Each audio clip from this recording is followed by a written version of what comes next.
story? Very well, a story. Once upon a time... Oh, by the way, children, do you know who probably was the very first storyteller to ever say once upon a time? Who? Aesop. Who? Aesop. Spell it. Oh, A-E-S-O-P. That's not a name. Why, no, it was Aesop's name. And he told many stories. And all of his stories started with once upon a time. And ended with a lesson. That doesn't sound like fun. Yeah, but they are, though. Some of them. And some of them are very sad. Yeah, and some of them are kind of scary. But from all of them we learned something important to know. Aesop, spelled A-E-S-O-P, was a very wise man. Tell us why. Very well.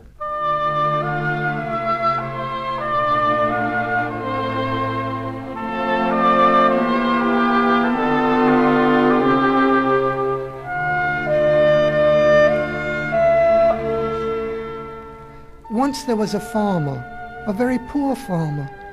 He lived way out in the country on a very small farm. He lived alone, and no matter how hard he worked his farm, he never could quite make a living, and a lot of the time he was actually hungry.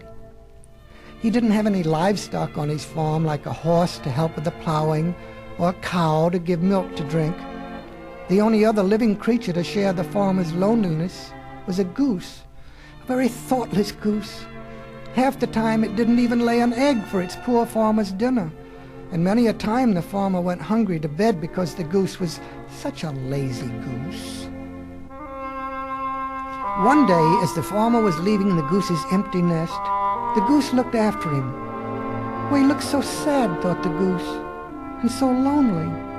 I never noticed before, and it's all my fault. I have been a thoughtless creature. Tomorrow I'll make amends. I'll lay him a nice fresh egg. Oh, he'll be so surprised and so pleased. The goose felt better.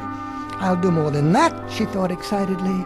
I'll not just lay an ordinary egg, which can't be good enough for such a kind and patient man. I'll lay a golden egg. Won't that be a surprise? Well, the goose was so excited she could hardly get to sleep that night, and when finally she did doze fitfully, she dreamed of the morrow and the wonderful plan she had hatched. The next day, the farmer came as usual to the nest, not very hopefully, so his surprise was doubly great when he found in the nest, shining in the sunshine, an egg of gold. At first, of course, he thought he must be dreaming, but he held it in his hands and stared. A golden egg. How could anything so fabulous happen to him? He wept for joy, and this made the goose feel good all over. What a change! And the same thing happened the next day. When the farmer went to the nest for his egg, another golden one. The farmer now was rich. He could buy all the food he needed.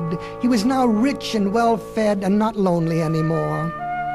So many newfound friends. Every day the goose laid a golden egg, and every day the farmer changed a little. As he grew richer, he also grew greedier. And one day the thought passed his mind, why doesn't that silly goose lay 2 golden eggs a day? All the farmer thought about now was his goose, his very lazy, thoughtless goose, who only laid him 1 golden egg a day. He hung around the nest more and more. He began to abuse his goose, to threaten her even. I know you must be full of golden eggs. You are my goose, and therefore they are my eggs. And the more he thought about his golden riches, the more obsessed he became with the idea of having many, many golden eggs. And then he thought, I have only to cut her open and take all the golden eggs. And he ran to the butcher shop for a knife.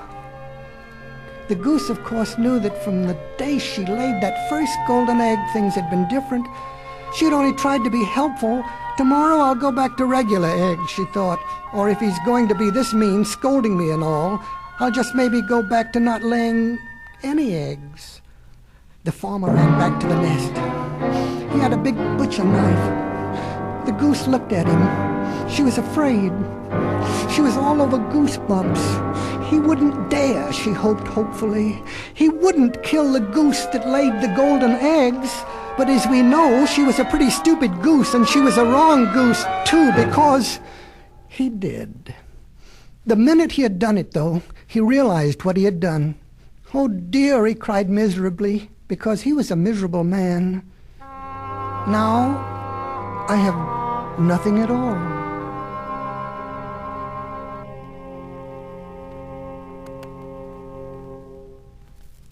Moral: the greedy who want more lose all.